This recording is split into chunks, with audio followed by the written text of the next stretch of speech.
Welcome everybody to episode 8 of Fill the Glass, my little weekly show. Today I have a special guest, Mr. Dan Weinberger. Dan is the owner of Weinberger's Deli, and I think y'all can see, you can see us. So wave hi, Dan.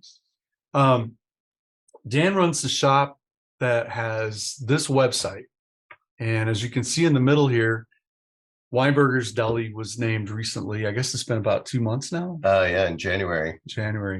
The best deli in Texas by Eat This Not That. And God bless him. I love that he's got the accolade and everything, but now I can't get in his store anymore because when I show up, there's people standing outside waiting to get in. So there's a lot of things I want to ask. I'm going to show you one more picture before I put the screen back. So Dan, how many things do you have on your menu? On the menu in the shop itself, we have 87 sandwiches, different profiles of sandwiches. So yeah, when you walk in, and I'm going to talk about a couple aspects of this, but when you walk in, there's a huge multi-segment board that has the 80, 86, 87, you said? Yeah, we categorize them, turkey, beef, pork, right? Deli sandwiches, the crazy sandwiches. Yeah. But then if I go in and ask for a torta, which is not even on your menu, okay, so many questions to ask, but one of the things I want to know is, I know you know each of those 4 sandwiches, and you can probably tell me exactly what's on them, because every time I go in, Preston or Ed or one of the other guys will ask me what I want, and I'll say, got arugula today? And they'll say, yep. And I'll say, I want a Tuscan beef with arugula. I've never once seen them look at a cheat sheet. I've never once seen them ask anybody what's on how do these guys keep 100 plus things in their head? These are complicated recipes. When I bring people in, because of all the sandwiches we have, obviously my employees have been with me for an awfully long time. So back in the day, we didn't have as many sandwiches as we have now. The sandwiches break down to just very few categories. And my thing with sandwiches is construction. So I have a set construction for each sandwich, each style of sandwich. So a basic sandwich would be one way. Then you'd have an Italian sub would be a little bit different. A Dagwood sandwich is a little bit different. So with each one of these, once they learn the pattern of how to put everything together, then depending on what sandwich we create or which sandwich we're looking to emulate, they follow my pattern with it. So I'll give you an example. In New Orleans, they have a sandwich called the Debris. Anybody ever have a Debris? Yeah, it's Mother's on Poydras, right? Yeah, right. Yeah. So, I mean, basically, it's a roast beef sandwich with lettuce, tomato, pickle, and a remoulade sauce. I went there, I had their sandwich, and I thought, this is okay. I mean, I get it. I mean, but we bring it back to our shop, and then we modify. We kind of like bring it into the 22nd or 21st century. So we the process that we've developed with our sandwiches, they can just take those elements and follow my construction pattern, and then we've got that sandwich. So and we can do that with anything, cheesesteaks, with Cuban sandwiches. And obviously, we like to innovate with them, bring them up a little bit. Yeah. So, well, just for perspective, I mean, why would I pick Dan? I eat a lot of places, and I've been a lot of places. I've eaten meals in Singapore and France and Belgium and Holland and UK and Germany and Australia. And Dan, I swear to you, there's been at least 3 times I can sit here and remember in my head where I've had a meal at your shop and I thought this may be the best meal I've ever had anywhere, ever. And it's a sandwich. Not to deprecate it, but it just sounds like, how could a sandwich be the best meal you ever had? And it's layers and texture and things I didn't even know existed. I always tell people, when you if you're going to be a successful restaurateur, you have to work with all 5 senses. When you walk into a restaurant, the first sense you work with is your eye. That's the first thing you see. Then the sound, and then the smell, and then the touch, and then the taste. So that's all 5 senses. If you have any one of those 4 not working for you, the 5th is not going to work. So I'm ensure that when people walk in, actually, I don't even know if you know this, but my shop is specifically designed to get people in and out. It's not a comfortable shop. Yeah. We're very small. We're 1,246 square feet. So basically, the shop itself seats, well, originally it sat 48. Because of the volume that we have now, we had to add a storage room. So we seat 40 people inside. We've got seating outside for 24. The chairs are hard chairs. The tables are close together. The colors are very bright, yellow, red, bright blue. We have radio loud. We have a television. There's a lot of things going on that agitate the system, right? Yeah. And then people walk in a line to order from the counter. They order their sandwich. They go down to the cashier. They pay for it. Then they try to find a table. And there's more to it than that, because when you walk in, the line kind of snakes through the tables. Yeah. And then you go past the drinking fountain while people that just got their orders are trying to visit the drinking fountain. I always joke, people, excuse me, Sure. and they're holding their cup out. And I said, no, this is Dan's way of making sure we all meet each other. And then you order, and then you kind of like slide down the counter, and then there's people constantly going behind you. And now there's all the DoorDash people that stack up at the cash register. Well, we are a throwback to what delis used to be. And when I designed the shop, I did not design it to do the volume that we're doing right now. It was when we first opened the shop, it was a comfortable atmosphere to be in. Now it is, I can't even quite describe what it has become, only because, like you said, with the lines that we have, we are legend, I guess you could say, for an eatery. I kind of get embarrassed when I say something like that, because somebody could close my doors tomorrow. You never know. Yeah. But, so one of the things you mentioned, your guys have been there forever. Now, I thought restaurant businesses are supposed to be high turnover, but some of the guys that I see, I've seen there for decades. Yeah, they've been there for 10, 12 years. I pay very well. I can figure that with the profit margin that's figured into our shop, I can send it to the IRS, or I can send it to my employees. So my employees have a very substantial living that they make, the wages that they. That's awesome. I believe making a livable wage. I'm not. They probably make more money than me sometimes. So I know what happens. So there are two aspects that I want to talk about today of what you do. One is you're a craftsman or an artist or some combination of those two, because the output you make is unique in my mind.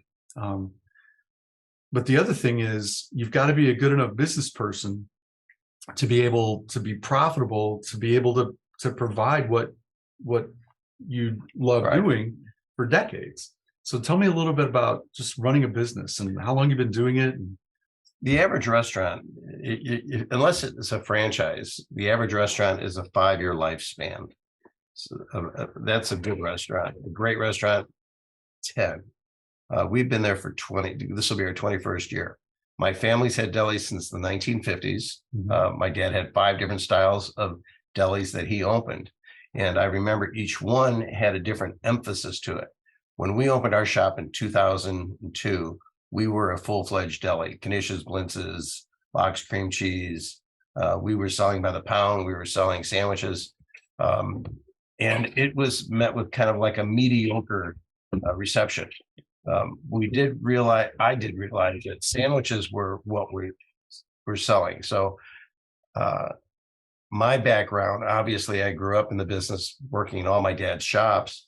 I went to Chicago? Yeah, we had 5 stores in Chicago. I went to culinary school, studied to be a chef, not to actually be a chef. I wanted to be a consultant, and I did design restaurants, and I worked with different groups. My specialty, though, happened to fall into garde-manger, which is where you make sandwiches. And I would have discussions with the chefs over how in the culinary world, they make a sandwich one way, and in the deli world, we make a sandwich a different way. And so there was this clash. And of course, there's an old saying with chefs on model, the chef knows your made tort.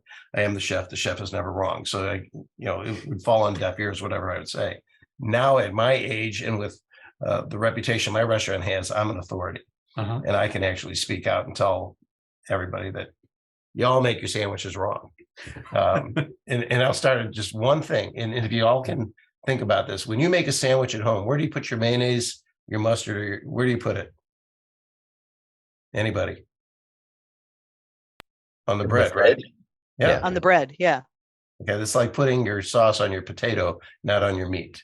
So I advocate when we going back to structure and building a sandwich, that the rather than putting mayonnaise and mustard on the bread, put it on your filling. Accentuate your turkey, your ham, your roast beef, whatever it is. And just that one change in your sandwich will elevate your sandwich as far as the flavor. So over the years, refining what we do, and that's not the only thing. I mean, there's other little, like lettuce on a sandwich, it's always solid meat, shredded lettuce. So if you have a tuna salad, don't put shredded lettuce on it, use solid lettuce. It's chopped meat. And the opposite is true. If you're going to use roast beef and it's sliced, put a shredded lettuce. It's a texture thing. Things that they're subtle, yet they make a huge difference. We for lack of a better term, we grill our breads. When we make a sandwich, we'll put a aioli or a butter. We put them on a panini. We toast them, and then we put our cheese on the bread. Not to melt the cheese. You want to wilt the cheese. You don't want it melted, because if you melt it, it's a different taste to the sandwich. Melting is when you put your meats on the grill and then you put the cheese on top of it. That will produce a different flavor than if you just take the meat and put it on a sandwich which has got wilted. So I have a question. I remember one time I was talking to you at your shop back before there were 300 people in there with me, and I was complaining about I made a hamburger, and when I picked it up, my thumbs went right straight through the bun into the meat. And like, that never happens here. What's going on? And that's the day you taught me. That's why, because that's our moisture barrier. There's a long story, and I don't want to get into it now as far as why we do what we do, or actually it would probably work. A story of a grandmother, a mother, and a daughter at a holiday feast. One time they were cooking the roast, and the mother tells the daughter, be sure to cut the ends off the roast when you put it in the pan. And the daughter does what her mother says, and she asked, why do we do that? And she goes, well, my mother always did that. So they asked the mother, why do we cut the ends off? And she said, well, we only had small pans and the roast wouldn't fit in it. So basically, people are still doing that today. People put their mayonnaise, their mustard on the outside because it's a moisture barrier. This goes back to the 1800s, the first cookbook in America. The lady who produced it was kind of like the Martha Stewart of the 19th century. And in her book, probably the first recipe for a sandwich in America was a ham sandwich. And the instructions were, you take the ham and you put it in water for 24 hours. Or you put it in water for 24 hours. You had to rehydrate it because they didn't have refrigeration. It was salted. Oh, yeah. And bread back then was pretty much sawdust. I mean, bread was terrible back in the 19th century. And so if you put wet meat on that bread, it would dissolve. How do you keep it from dissolving? Moisture barrier. Butter is oil. So the water would slide off, the bread would hold, you could eat your sandwich. Well, we've been doing that for almost 150, 170 years. There's no need to do that anymore because bread is pliable. It has, it doesn't dissolve like that bread would. So that's why just changing these elements, which were traditions for long ago. And every time you watch a food show, and if they put a sandwich on, you watch and see, they'll tell you to put that mustard mayonnaise on the outside. And the reason being is a mustard, or is a moisture barrier. So, all right. So over the years, we've developed these sandwiches. Again, the construction of it, the visualization of the sandwich. I look for breads that have, and you can tell by these pictures here. I mean, these are actually pictures I've taken of my sandwiches with an iPhone, and all of them. I mean, the colors that come through, the sheen on them. I mean, these are just pictures of the sandwich. If you're a food photographer They actually, for example, milk is Elmer's glue and water. If you ever watch a commercial, when you see steam coming off of something, that's silver nitrate that they shake over. It's not real steam. They paint the turkeys with caramel with varnish, actually, to give it that brown color. These are just actual photographs of my sandwiches. So what I get a kick out of is when people come in my shop, they have a sandwich, they sit down, and we call it the oh my God effect. You look at their mouth and you just see them voice OMG when they get the sandwich. And that's what I love about our place. Yeah. So yeah, my mouth is drooling looking at that bacon. That third one there is my favorite. It's the Tuscan beef. Yeah, it's a roast beef with pancetta on it. Oh, it's pancetta, yeah. Yeah, the thing which interesting, I always get a kick. We have what we call Max's pancetta, which basically is an Italian style BLT. It's just switching the lettuce for spring mix or arugula, or it just changing a few elements in it makes that sandwich. It's basic sandwich, a BLT, but by adding the pancetta to it, it's now Italian. There's some kind of spicy oil. Well, we use a calabrese pepper with it, which is the red in there. I mean, I needed something to give it a little more color. Yeah. So, I mean, everything that we do, when every sandwich I create, and when I say create, I mean, I obviously didn't create the cheesesteak or the Italian beef or Reuben. Those are standards, but Max's pancetta is mine. The sandwich on the left, the gym shoe is not mine, but we actually changed the way we prepare one of our sandwiches because they're very similar in style, which is called the Father Dolan's. It's a corned beef pastrami, turkey pastrami, lettuce, tomato, onion, Russian dressing, melted Swiss cheese, Russian dressing, and then those jardiniere peppers on a poppy seed hoagie.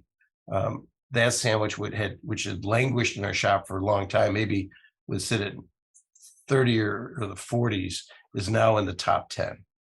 And it's a flagship sandwich. And that was only based on changing the style of preparation for the sandwich itself. I take it the breads are all in-house made? Well, we have an artisan baker who does our breads for us. Okay. We do get a daily delivery on them. Most days. We just went through a meltdown on breads last week that was epic. But I think one of the things that Carrie had brought me here was to ask me, how is it that out of a little tiny shop we could do the volume we had? And I can thank the pandemic for it. Pandemic changed the way restaurants operate. You're going to find restaurants are no longer going to be the 3,000, 5,000 square foot restaurant. They're all going to go to 2,000, 3,000 square feet. They're all going to have carryout. The carryout aspect of a business, and I don't know how many of you use DoorDash or Grubhub or any of those companies, Postmates, but that has changed the food industry completely. My volume is close. This year we'll do maybe 2.5 million out of a shop that was designed to do 750,000. And the reason that we're going to do what we're doing is we went with the change in the industry. I saw that carryout was becoming more and more popular. We brought an app in that hosts our website, and 40% of our volume is now carryout, which is what allows us to do the volume that we're doing. And I'm pursuing more avenues of the carryout, to which, not with Uber, not with Grubhub, but on our own delivery aspect. It's worth us now to make the deliveries ourselves. And through that, our volume has just exploded. We can't grow out because of the size of our shop, but in hours, we can extend our hours. We can actually take advantage of the fact that most eateries stop doing meals at 8 in the evening. Sandwiches can go till 1 and 2 in the morning. Mhm. And we're at 9 o'clock. We've expanded. The more people we hire, the better trained they get. We can expand that 10 o'clock to 11. And I think 11 is where we'll end up. Our shop hours will be from 11 to 11, but just that 3-hour window will generate another 10,000 a week. Wow. So one thing I want to get in, you're phenomenally successful, and it's really easy to look at somebody who's phenomenally successful and think, oh yeah, every day that guy ever woke up was a happy Disney day. I doubt that's been the case. I've got a PhD in small business, and Talk about some of the traumas you survived. I have had through. As I started my business, and like I said, we kind of started out with a mediocre response. We opened in a Western town with a New York style concept or Northern concept, and I've had my electric shut off. I've had the IRS freeze my account. I've had the state of Texas audit me and levy me or put liens on me. Telephone shut off, not because, well, I didn't pay the bill. Basically, I just didn't have the funds for it. But you had to triage, what is more important. I knew I could get the power turn back on. I knew I could do these things, but there were other things that I had to do first before I got to that. And I've had, if any of you have seen the TV show, it's on Hulu, it's called The Bear. If you've seen that show, basically every calamity, catastrophe that you could think could befall a restaurant, I have had happen. And fortunately for me, I've survived. I mean, if you can survive the pandemic, you can go through anything. So through that, again, you just learn your lesson. Was a terrible businessman, but a great restaurateur, a great chef.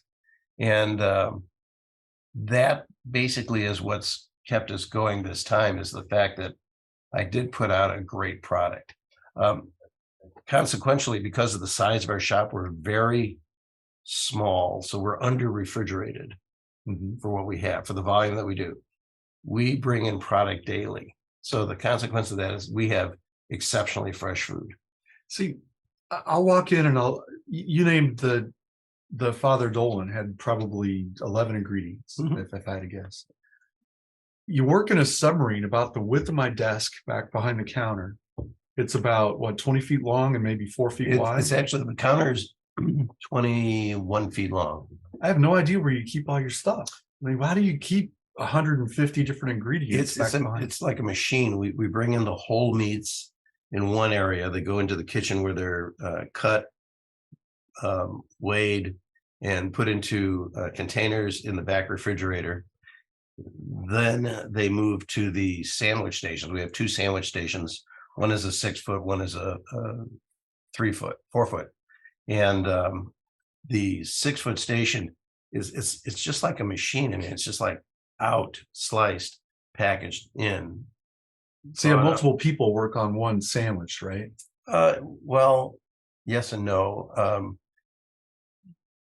I think gyros get made down on the far right. Well, there's certain sandwiches that don't necessarily have to go into the main sandwich area because they're less, volume. We don't sell quite as many of them, so that area is relegated for hot dogs, gyros, salads. Whereas our big area, we have the line. It used to be we'd have 3 people making sandwiches and a cashier. Now we have 5. We have 3 sandwich makers, 2 dedicated in-house, 1 to out, selling out. We have an expediter, we have a cashier, and a backup sandwich maker who runs the other end. And so, we'll have as many as 9 people on a Saturday. Our volume on a Saturday, I'm floored. Every day I walk in and there's 0 in the register. And at the end of the day, we'll do $11,000 with an average ring of $12 for a sandwich. So it's a machine. I mean, 900 people. we've worked this so that it's a ballet to get everything, cut, grilled, packaged, and done to the customer. Folks, I hate to shut it down, but it's my commitment to you to get you back to work on time. So Nancy, did we fix you? Are you still hungry or? Oh, no, I'm starving. I'm so sorry. It's all right. I have my measly little vegetable breakfast, not to worry. Well, if it I'm makes you checking feel flights to Dallas. yeah, No kidding. get those frequent flyer miles out. I'll take you. Any day you want to come, just let me know and I'll make sure you know where it is. Well, Dan, sir, thank you for joining us. Everybody else, I hope you get my point here was it's all optimization. It's taking what you have access to, what you're given, what your interests and skills and talents are, and making the most of it. And man, you've made a difference in a lot of people's lives. Just I see their faces when they go in and they see somebody come out with that basket. It's just amazing. So yeah, thank you. Thanks for joining us today. Thanks for having me. Folks, if you are watching this on YouTube, we do this every week on Tuesday. So come in live and you can ask questions of our guests and stuff. I'll be pushing a newsletter out today that has a summary of today and a little bit about what's going to go on the next couple of weeks. They're going to be a busy couple of weeks. So I look forward to seeing you then. Thank you, everybody, for showing up. Thanks, Dan. It was great. Have a great day, guys. Thanks, Dan.